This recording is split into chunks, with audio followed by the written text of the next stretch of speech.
घोषणा करते हैं कि भारत के पास देखिए कुछ था ही नहीं, हथियार डाल दिए, हार मांगी। 47 में देश आजाद हुआ। क्या पूंजी थी देश के पास? सारा तो अंग्रेज लेके चले गए। विभाजन की त्रासदी, भयानक गरीबी, और दूसरे विश्व युद्ध में आपको मालूम होगा कि बिहार जो अनाज सप्लाई करता था देश के बड़े हिस्से को, और बंगाल भूख में 3 साल का काल रहा। और हम भूल जाते हैं 47 में विभाजन और खजाना खाली, और उसके बाद योजनाबद्ध तरीके से उन कठिन दिनों में आखड़ा बांध के निर्माण की सोचना, उन दिनों IIT या बड़े बड़े मेडिकल इंस्टीट्यूशन के बारे में सोचना, सचमुच में प्रतिरक्षा वाला मामला थोड़ा पीछे रह जाता। ये उम्मीद नहीं थी, उम्मीद बिल्कुल नहीं थी। एक नारा भी चला था, भारत चीन मैत्री जिंदाबाद। चाउन लाई भारत आए थे यूनाइटेड नेशंस में। चीन शिक्षांक वाला चीन नहीं, बल्कि नया चीन। उसके लिए सिक्योरिटी काउंसिल में सीट के लिए भारत लड़ा। 62 में तिब्बत को चीन ने हथियाया कहिए, और उसके बाद रास्ता बन गया भारत की हमला करने। तो ये 62 के दिन थे। हरचंद प्रार्थी विधायक थे, और जगह जगह पूरे कुल्लू में सभाएं हो रही थी। तो उसी तरह की एक सभा बंजारा में हुई, और सबसे अच्छा कि वो अपनी बोली में बोल रहे थे। मैं पहली बार किसी के तक वो अपनी बोली में बोलते हुए सुना, फिर बोली भी सुनी ली। और सच कहें तो हास्य का बहुत बड़ा तत्व रहता था उनके भाषण में। वो बाद में और उस दिन पहली बार सुना, तो वो था एक जोश वाला भाषण। हम तो स्कूल में थे, 8वीं से 9वीं में गया था। इस बीच में पता नहीं किसी ने प्रार्थी जी के कान में ये बात डाली, इस बच्चे ने 8वीं के वजीफे की 6 महीने की जो राशि है वो डिफेंस फंड को सौंपी है, दी है। तो कहा वो कौन है? तो मैं उठा। उसके बाद जब जलसा समाप्त हुआ तो वो उन्होंने बुलाया मुझे, ये स्पिरिट है। तो आज बच्चे सोचते होंगे कि स्कॉलरशिप का अमाउंट था 8 रुपये महीना, कुछ नहीं होता है। लेकिन उन दिनों 4 आने की एक पूरी डाइट, पूरा भोजन आता था, ठीक है। तो अगर मैं तो छात्र था, मेरे लिए 8 रुपये बहुत थे। मैं बच्चों 8 रुपये उन दिनों 2 दिन की मजदूरी होती थी, श्रमिक मजदूर की। आज है 400 या 500, तो 2 दिन की हुई 1000 रुपये, ठीक है। तो जो भी बात अमाउंट की नहीं, बात है प्रार्थी जी द्वारा सराहना और स्टेज पर अनाउंस करना। तो जाहिर है थोड़ा हमें अच्छा लगा, कुछ तो हमने किया। तो ये पहला मौका था। और मैं नेताओं की याददाश्त पर चकित हूँ। कई सालों बाद प्रार्थी जी शिमला में मिले, 71 या 72 की बात है।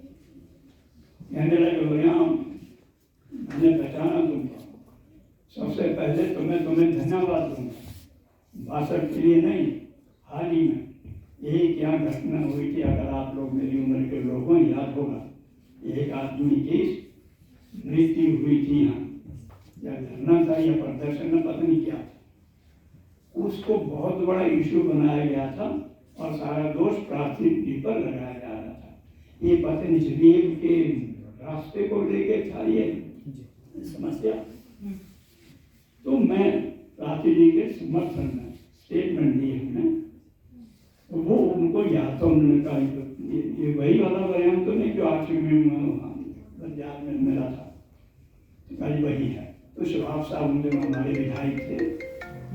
तो उसके बाद चाय पान, यहाँ से संपर्क शुरू हुआ प्रार्थी जी से, व्यक्तिगत संबंध। और सबसे बड़ी बात है मेरे साथ, अब मैंने मेरा अनुरोध पूछा उनसे कि भाई अपनी बोली हम बोलेंगे।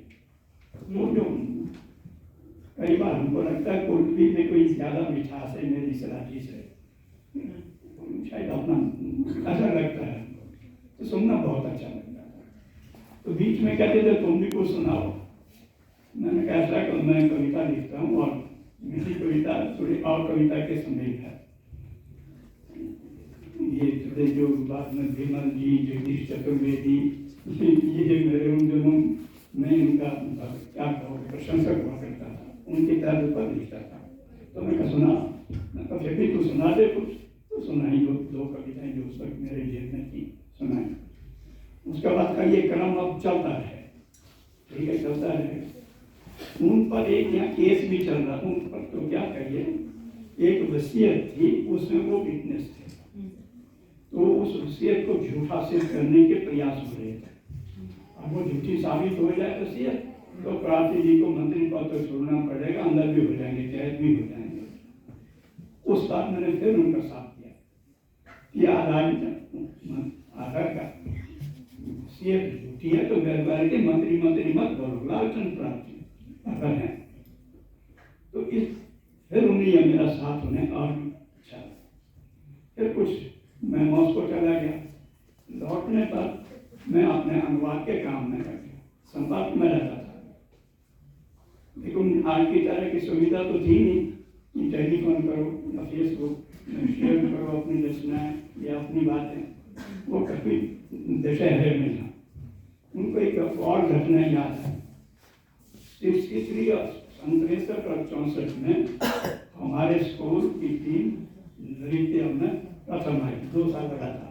अब मैं जो नृत्य नाटक दल का सदस्य था, फिर पहचाना तो तुम ही हो।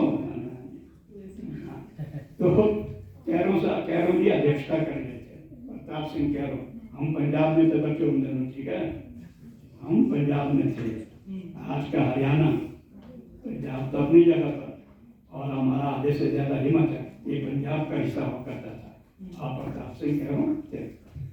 तो ये तापे राम होते थे हमारे सहन के, वो गाना गाया उन्होंने, मुडलू मामा भक्तुआ लाल दिवजे न्यारा, मामा भक्तुआ लाल दिवजे न्यारा।